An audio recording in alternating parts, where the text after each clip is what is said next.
Hello, and welcome to another episode of Earth911's Sustainability in Your Ear, the podcast conversation with a change maker working to accelerate the transition to a sustainable, carbon neutral society. I'm your host, Mitch Ratcliffe.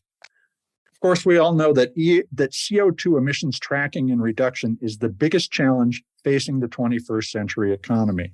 First reducing and then reversing the rising levels of anthropogenic CO2 in the atmosphere is not a project that one company is going to be able to take care of alone.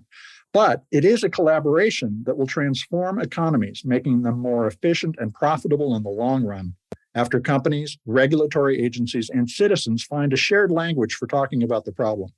Our guests today are Adam Kramer, CEO of nZero, a carbon tracking and reporting company that's been on the show before, and Scott Martin, Vice President and Head of Global Commercial Business at 3Degrees, a firm that specializes in carbon strategy consulting, decarbonization program development, carbon sequestration, and renewable energy credit advisory services. They recently partnered to offer a comprehensive carbon reporting and management solution. Their current clients include Microsoft, Etsy, and Expedia, among others. You can learn more about nZero at www.nzero.com and about 3Degrees at www.3degreesinc.com. 3 is the numeral 3, degrees is spelled out, and there's no space between any of 3 degrees or Inc. 3degreesinc.com. Welcome to the show, Adam and Scott. How are you doing today? Doing great. Thanks for having us. Fantastic, Mitch. Thank you. Thanks for having us. And just so all of you can orient to the voices, Adam spoke first, Scott spoke second. So that was Adam and Scott. Now, I wanted to start off by asking, why join forces to provide this end-to-end solution? Measuring and managing carbon emissions is a very complicated undertaking. We're trying to solve a lot of problems right now. Is it impossible for one company to do these things alone? I think the simple answer is yes. The idea of decarbonization and hitting a net zero goal, which is what so many companies talk about. And for the record, for the viewers or listeners, this is Adam again. To be able to do that, it is incredibly complex, and it starts with the data. Everything in an organization and an enterprise has an environmental impact, and we got to capture all of this data. So carbon accounting, the basic for this, is essentially a data aggregation problem. And so with the nZero platform, we're able to collect that data, to automate that, to bring that into our system, and then help the beginning of the journey in carbon management. So how do you begin to take this data and through our system and our automated intelligence and other tools to begin to understand areas to begin to decarbonize, to reduce your impact? But that's the beginning, and that's an important part of the journey, but it takes partners like 3Degrees who have been doing this for, and I'm not going to speak, but for almost 20 years, I believe, that are real leaders on doing this. And I'll hand it to Scott to kind of continue that. Yeah, Scott, can you tell us what 3Degrees' contribution to the solution is? Sure, absolutely. Thanks, Mitch. Thanks, Adam. So 3Degrees is primarily a climate products and services oriented company, right? So we help our customers on their climate journey, which starts, as Adam rightly pointed to, with data collection and understanding exactly what their emissions footprint looks like. And we help clients then work to, we advise and implement them on greenhouse gas reduction strategies across all 3 scopes of emissions, scope 1, 2, and 3. We have different services that are tailored to the specific needs and goals of our clients. We have products that address different regions and different scopes. There's long-term renewable energy plans and procurement. There's carbon credit portfolio management, transportation decarbonization, goal setting, stakeholder education, lots of different things that clients work with us on. But by and large, it is all in the service of their reductions of their emissions. Now, because you're two different companies, listeners may be thinking, okay, so I'm going to have 2 different tools. But have you put together a unified view of this information so that you've simplified it for the customers? So nZero is a software platform. And so we provide views for our customers today to be able to see where their emissions are coming from, to understand it, to collect the insights. And then they're able to work with a partner like 3Degrees, and in this case, well, you bring customers to 3Degrees today to actually help them implement that strategy on saying, all right, we understand where this is coming from. What are things we can do in the marketplace, or working on some of their solutions, like being able to help with green energy tariffs or understanding different tools to actually accelerate that journey. So two different service offerings, if you will. One is coming from a software deployment, the other is coming from that human interaction. And there is some overlap between these two things, but it's very complementary to each other, to a place where that handoff exists. Yeah, and just to add to that, Adam, the goal with any client is to ensure that they have really clean and accurate data that is supporting their decision-making framework going forward, right? And their future mitigation strategies that we might work on with them. And so having that data captured in spreadsheets and gathered across continents and business units and operations teams can be cumbersome and fraught with error. And so the nZero platform actually makes it easier to store that data and ensures a single system of record from which 3Degrees can then work with those clients on those mitigation strategies over the long term. And this could include, strategic work on net zero goals that, can be 2030, 2040, 2050, right? And other suitable climate targets. But having that information in a concise manner and location really does help. Well, and of course, it simplifies ESG reporting, which is going to be a more important and more pressing issue for a lot of folks. But let's talk a little about the idea of net zero. What is your guidance to your customers about how to communicate about their net zero goals? You help them set them, but what do you recommend they say to their customers or their suppliers, and the expectations they're setting for their suppliers as they begin to implement that internally? Well, that is a big question, Mitch. So, net zero goals are a newer thing, and there's a lot of people making those commitments, right? And some of those are, all the way endorsed at the board level or C-suite level, and have organization-wide commitment. Others are less so. But the journey to net zero is a strategic kind of repositioning of a company's overall success metrics and how they view their business going forward. Carbon reduction really needs to become a part of all business strategies, including supply chain work, and measured progress has to be constant. So, this is everything from operational improvements that reduce, fuel usage, or do fuel switching, right, to electrification of assets, including commercial fleets, and then optimization of supply chains to reduce carbon intensity. All of that being said, net zero is a long journey. And it is a lot of work for organizations, and it really is a full change in much of their operations. And so, and it's not even really the end goal. It's net zero is when we stop making it worse. Are you also talking with them about carbon positive operations, even though that's 15 years out potentially? Yeah, great point. So I think a lot of organizations just are not there yet, right? Yeah. To talk about carbon positive. Yes, there are a few. There are the large leaders in the space, the tip of the spear, so to speak. But most organizations that we are dealing with are either in their journey somewhere and working really hard to just do better, or they're just starting their journey. And I think that's where a partnership with nZero makes a lot of sense, right? Is because, again, understanding that data, gathering that data, using that data to make decisions, regardless of whether you're in the beginning of that journey or the middle of that journey, really is key to making the types of decisions that are going to have the most impact toward your chosen goals and strategies. And Adam, since you're the front end of this and where a lot of the reporting takes place, what is nZero's guidance to a customer in terms of, not just saying we've got an ESG goal, but talking about the difficulty of getting there? Because a lot of the times you start this and you realize it's harder, and that is something we can share and share learnings about and potentially make it an even greater contribution, even though the emissions haven't fallen as much as you thought they might. Yeah, absolutely. And I think, first off, I'd like to separate the ESG conversation from net zero commitments and emission reduction goals, only because I think they get conflated a bit. And so the organizations we're working with that are setting these targets for emissions reductions or to hit net zero, and they're all at different phases of their journey. The first thing it starts with is actually understanding the data.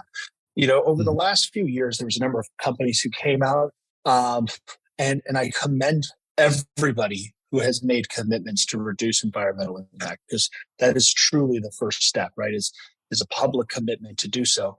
But they would make a commitment like, we want to be net zero, without understanding net of what, right? And so for nZero, when we're engaging with a customer, we said, hey, listen, we want to understand what your goals are. And a number of our customers don't have publicly stated goals today, and they're getting onto the platform so they can understand where, when, and how they're creating environmental impact, then set goals based off that data to reduce it.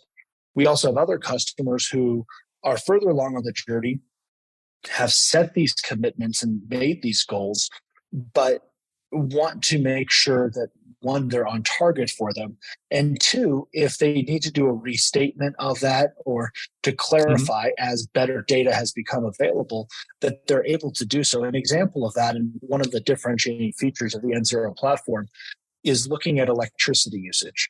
Electricity is used by every business I know, and it creates an environmental impact.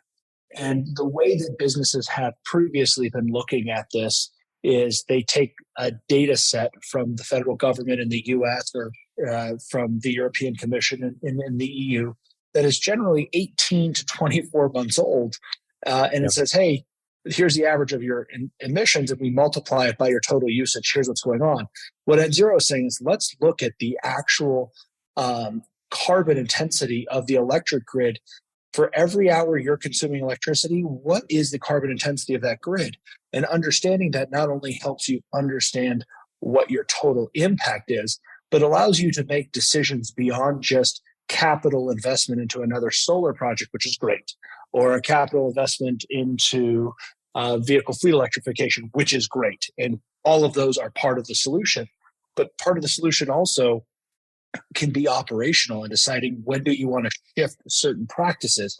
What are operational pieces you can put in there to not only reduce impact, because there's certain things you have to do as a business regardless, but if I can do them at different hours of the day when the sun is shining brighter in the West Coast, which means the grid intensity is lower, I can actually reduce my carbon impact just by shifting the time of day I'm doing something. So it's about information and data, and then being able to have a partner of like 3Degrees who can say, here's other things we can do and how we can help push this forward. And here's, here's access to market solutions. Here's access to utility solutions, and putting this all together. It really, when they say it takes a village, it's actually going to take the entire planet for us to be able to help every enterprise and organization hit their targeted and stated goal. So, I have never heard anybody describe characterizing the grid the way you just did. The idea that you could say that at any given hour, this is the carbon impact of using the grid under those circumstances.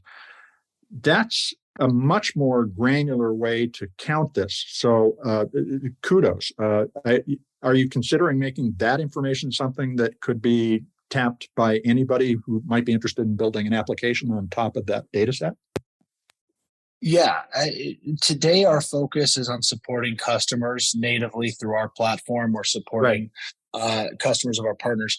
But absolutely, right? The idea is we want to get this data to a level of refinement and access that we can make it available to more and more users. And we are working with some utilities today here in the US, and we're looking at some additional ones to bring on board so that they can make this data available through your platform that you look at your power bill in, and you can look at your houses or businesses' energy usage to understand that. So we're definitely heading down that pathway to making that much more accessible.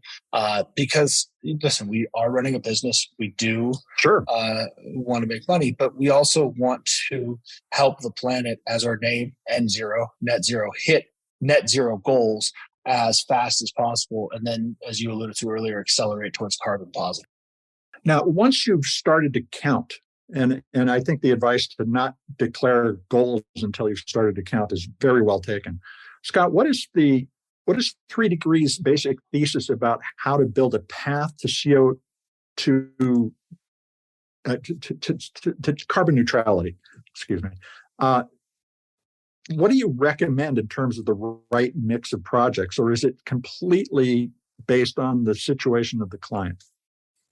Yeah, it starts with understanding what your company can do, what's within the tolerance of their business operations, risk, and budgets, right? And so organizations will start with understanding, I spoke to operational and organizational commitment earlier. That really is where it starts, right? And so if you're going to move toward a net zero target, or you mentioned carbon positive earlier, right? Or carbon neutrality, you really do need to get the organization behind it so you can drive the operational improvements first, the budgeting, the incentives, and the long-term commitments needed to make the required changes. The journey to net zero is really a strategic repositioning. And so carbon reduction needs to become a part of how you measure business success and how you incentivize your team. Over time, determining as an organization the cost associated with not reducing is also important. So what does it mean to look at your company in an environment where potentially your value streams are threatened by climate change, right? And what are some of the implications of that from an investor perspective if you're a publicly traded company? And these are all things that are really important to consider as you prepare yourself to go down that journey. And honestly, there's different ways to model the journey forward and the pathways forward. And again, every company needs to look at the cost and the operational risk and all the other things associated with their individual business to determine the right path forward. Now, the other thing that a lot of companies get hooked on very early is the idea that if they avoid emissions, they're going to create carbon credits that they can monetize. But carbon credits are still just getting started. So what do both of you suggest are the best practices for thinking about using carbon credits as an organization? Is it something you should sell, or should you be thinking about banking them for other uses? Well, there are different standards bodies that verify carbon offsets and have protocols for that. And so you can't just change out a light bulb and gain a carbon credit, so to speak, right? You have to be verified, and there's a whole process to go through there, right? Exactly. So, I mean, for us, we recommend developing a science-based plan to reduce your emissions across your scopes. Prioritize and measure your reductions as quickly as possible. Get your data in order. Match your remaining emissions for things that you haven't been able to reduce through project-related work. Match those through the support of high-quality, third-party verified emissions reductions projects and mechanisms to neutralize those emissions. And those are again, those are different standards bodies, but those are all widely available.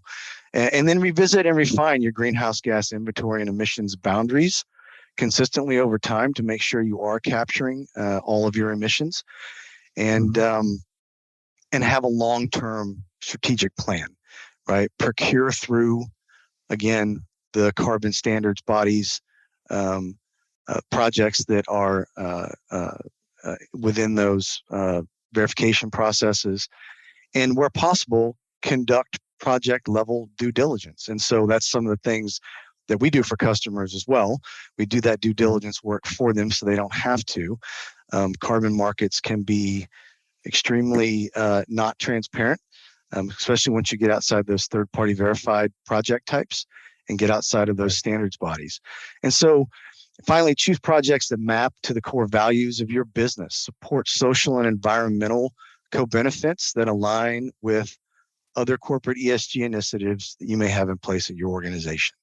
And then I think that will create a good use of money when it comes to carbon credits and keep you out of the headlines, if you will. We're going to continue talking about the partnership between nZero and 3Degrees in just a moment. We'll be right back.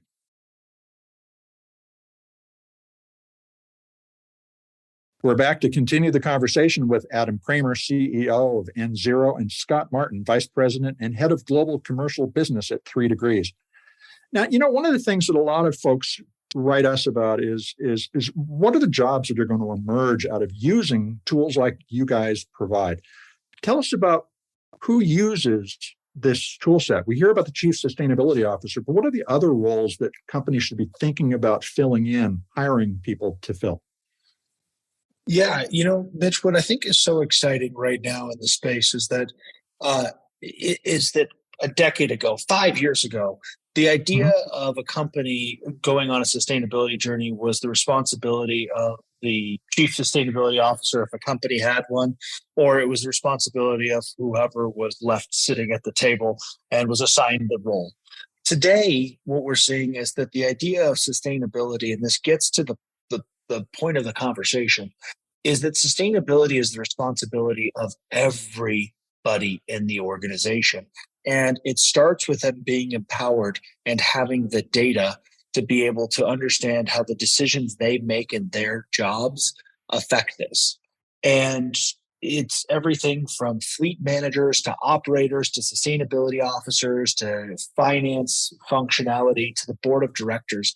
Everybody has a role in this. And so when we think about the jobs of the future, there is a growing set of functionality in everything from education and teaching people how to use this data and how to engage and create employee engagement to financing functionality, which has existed a lot into the private equity markets and to some of these different spaces, into financing green projects.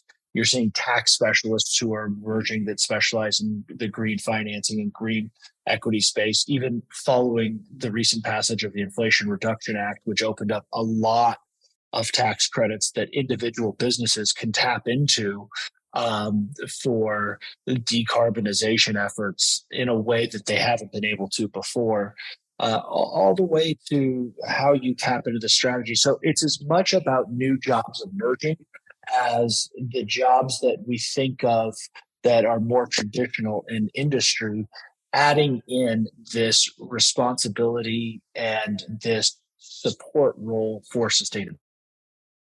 That raises an interesting question about how the tools can help bring people who may not be sustainably minded into the decision process in a constructive way to help them lower the organization's CO2 emissions.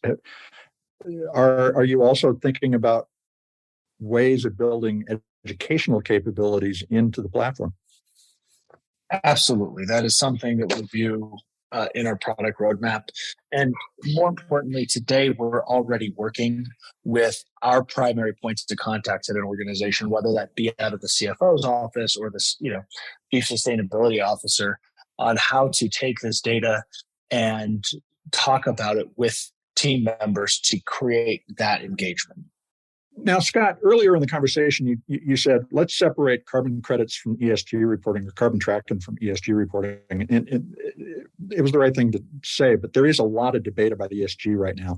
So I want to ask what your feeling is about that debate. Are we seeing pushback on the new reporting requirements and adoption of ESG criteria in investing because the movement's succeeding or because it's failing?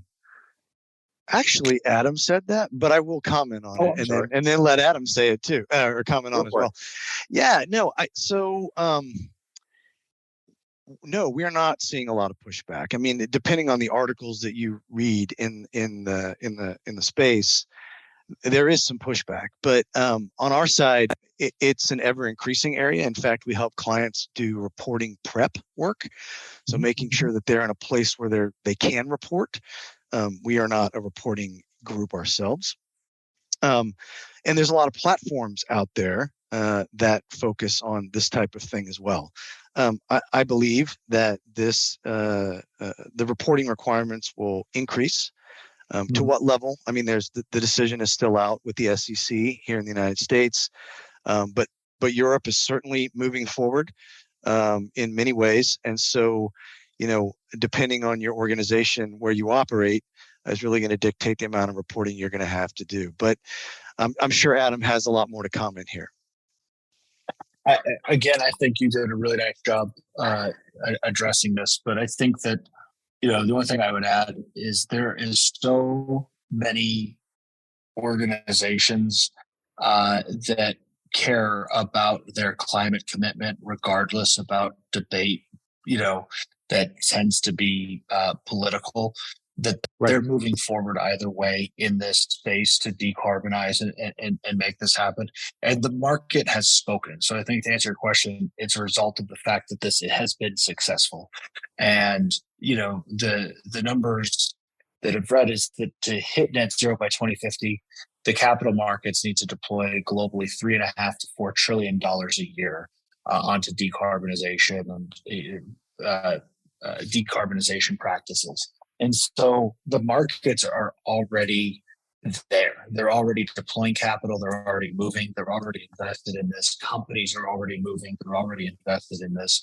And, whether or not somebody believes in ESG, the overwhelming demand from consumers for more sustainable services and products is carrying the day. The overwhelming demand from investors, where $1 out of every $3 invested in the capital markets in the U.S. today is in an ESG fund, is overwhelming and moving today. Where the regulatory environment is going with impending SEC regulations, and then you can go down to the state and local level, like you're seeing at California or you're seeing in New York City with Local Law 97, is overwhelming.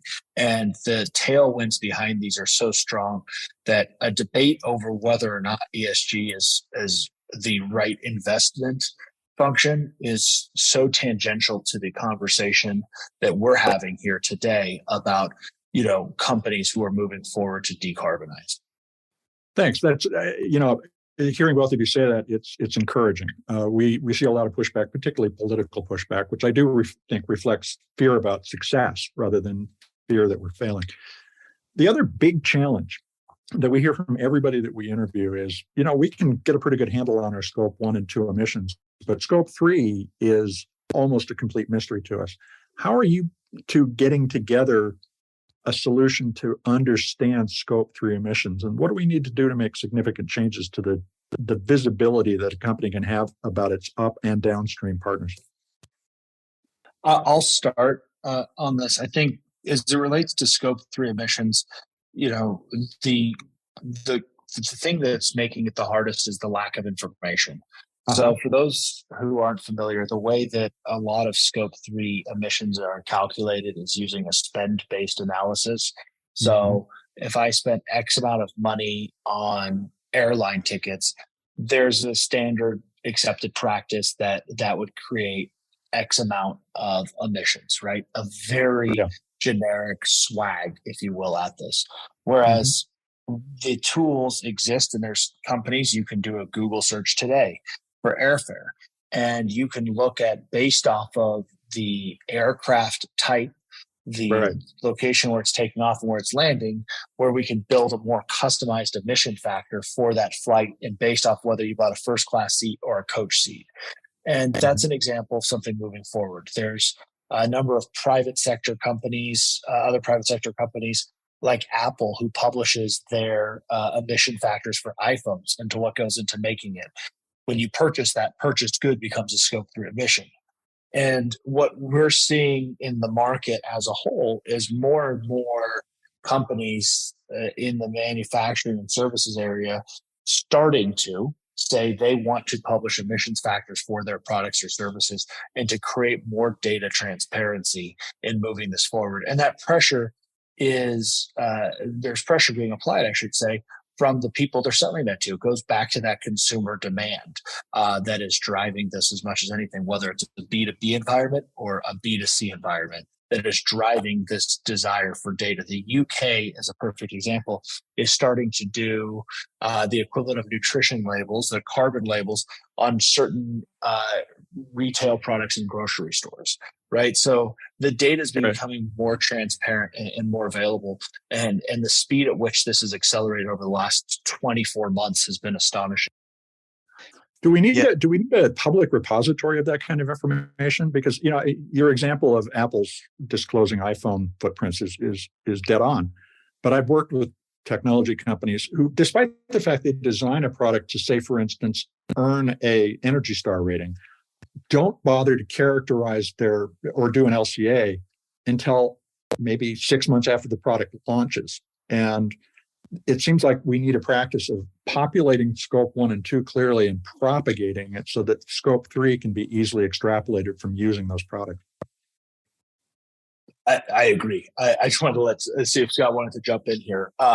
Absolutely. And I think that's where the market's going. And we're seeing that demand continue to increase for this more free sharing of data to help companies understand and mitigate their impact.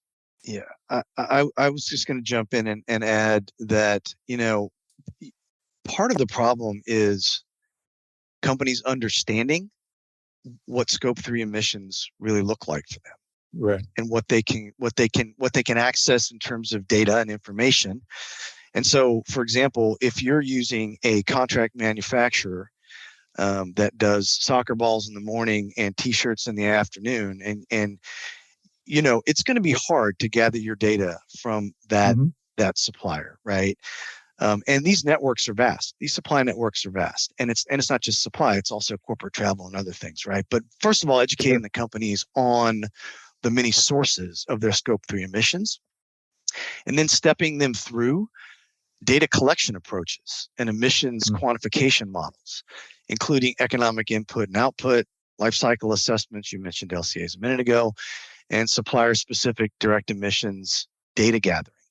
These are hard things, right? And so understanding the various levels or levers available to lower those value chain, those scope 3 emissions, including product design and innovation, influencing supplier manufacturing processes, and industry collaboration and policy advocacy. These are all areas where an organization can have an effect, albeit not easy to do all the time, right? I just was speaking to somebody the other day who spent 3 years working with one company, and all they did for 3 years was travel from factory to factory. That's all they did, trying to figure out how to get these factories to change out a coal boiler and other things. So it's difficult. But discovering some best practices for engaging and collaborating with suppliers to establish these quick wins and then scale that progress across your supply chain, right? It's hugely important. And that's the kind of work that companies like Apple and others have been doing for years, right? To get to where they are, where they can make these commitments. And then help implement measures and track progress, like nZero, right? As a tool can help track progress and improve data collection over time. All these things will add to your ability to get your arms around your scope 3 emissions and make a difference. So do you both see that the traditional confidentiality practices, companies will measure stuff but never tell anybody about it other than use it internally, are those practices giving way to collaborative approaches to understanding impact across the entire economy? Well, we see it all the time. I've been at this for 20 plus years. I won't say more than 20, but it's been more than 20, but I won't tell you how many more. The statement you just made, I think 10 years ago was extremely common. Companies were doing all kinds of work internally, and very, very little of that information was making it out. CDP reporting, I think, was a huge lever to change all of that. And so the more companies that started reporting to CDP, the more data started getting shared, the more access to that data was available. And then other bodies as well GRESB and other reporting entities also having huge data sets. And that data has really helped create transparency in the industry and has created collaboration for best practices. And I think that we're going to see that even more so as people are more effectively managing that data going forward. And Adam, I'll hand it off to you if you want to add to that. I just want to say the collaboration is probably the most exciting thing that's happening in the space, because even traditional business competitors are working together. An example of this is, in the data center industry, there's a group called Infrastructure Masons, and they have a climate accord. And even though these data centers may compete on deals, they're actually meeting bi-monthly to share best practices on sustainability, share how they're getting data, share how they're solving problems. And so it's a step beyond kind of sharing the LCA info and the emissions info they're collected, right? And it's to say they're sharing practices, they're sharing information, and saying, this isn't about a competitive advantage per se. It's about transforming an industry. It's about doing the right thing. And there's a number of other industries where you're seeing that collaboration to try and set standards, especially in those industries that have probably had the most scrutiny in the past because of their impact, working together to address and solve these problems and share data as well. So building very much on to what Scott's saying, where people are in that. And on the implementation side, right? So you have, 3Degrees has worked with consortiums of different organizations from different industries to work on, really market-based problems, right? And some of that could be, availability of solutions in different markets. And we've also, you've seen aggregations taking place now, cross-industry aggregations for things like accessing renewable energy projects. And this has been going on for a little while, and I think we'll continue to see this. And I think you'll increasingly see this in the carbon space as well. Well, I'll tell you, this is a very encouraging conversation. I just one last question, which is, what initiatives do you suggest that our listeners follow? Possibly because, those cross-industry pollination of ideas are probably the most valuable things that we haven't yet fully grasped. You can solve a problem in one industry and it finds a solution. It provides a solution for another, but nobody's talking about this thing. It sounds like they are now. What should people follow? Well, this is Scott from 3Degrees. So, there's a lot of industry-specific initiatives that your listeners can check out. However, specific just to climate itself, I would just recommend reviewing science-based targets and the net zero standard. There's a lot of companies that have adopted these. There's a lot of work going on in that realm, which will be public, and it seeks for those who don't know what this is, science-based targets, net zero standard really seeks to align scientifically practices and targets with below 1.5 degrees Celsius warming. And so, additionally, there's RE100, right, which focuses on purchasing 100% renewable energy for companies' operations. There's a lot of collaboration that happens in the RE100 community. And there are many different initiatives and organizations that have formed to drive improvements in carbon reductions. And some of these are industry specific, some are not. And I would just recommend a good Google search is always highly helpful. I would agree, and there's a group of resources out there to get up to speed, and there's a lot of great organizations who are coalescing at people from the United Nations and their work in climate, bringing together some of the largest organizations in the world, but also making sure to engage with smaller organizations from large countries to developing countries, and a lot of really good shared science and practice around that is another great resource that exists out there. But there's so many, great groups. And, and look at organizations. And I'm not saying this for the benefit of this call, but organizations like 3Degrees do a very nice job publishing data. And you can even follow like social media feeds and see information look at trusted organizations and the data and news that they're sharing themselves and see what's coming out from there. Because sometimes there's so much data, it's hard to figure out where to go and where, how to learn and get more about this. But if you can find trusted organizations, and again, I'm not promoting nZero so much with 3Degrees, look at stuff they have where there's that news cycle and data that they're sharing that is very That's a plug to sign up for our newsletter, Adam. Thanks. Appreciate that. Well, we'll include a link to that. But thank you both, Scott and Adam, for taking time to talk with us today. Thanks for having us, Mitch. Appreciate it. Thank you. We've been speaking with Scott Martin, Vice President and Head of Global Commercial Business at 3Degrees, a carbon strategy consultancy that provides decarbonization program development, carbon sequestration, and renewable energy credit advisory services. We also spoke with Adam Kramer, CEO of nZero, a carbon tracking and reporting platform developer. And for more background on nZero, listen to our July 2022 conversation with co-founder and executive chairman Josh Weber. We'll also include links to learn more about the companies on the Earth911 article that accompanies this podcast. The rapid evolution of carbon tracking capabilities, which is going to continue for years as we get finer-grained insights into what we emit and how to reduce it, is a signal that indicates we might just avoid some of the worst impacts of global warming. We can do more than hope. We can work hard and make a difference. If your company hasn't begun to track CO2, ask why not. In a few years, the majority of your customers are going to be aware of their impact and want your help tracking and reducing emissions. All of the surveys, all of the information that we're seeing indicates that this is a trend and it's not going to reverse.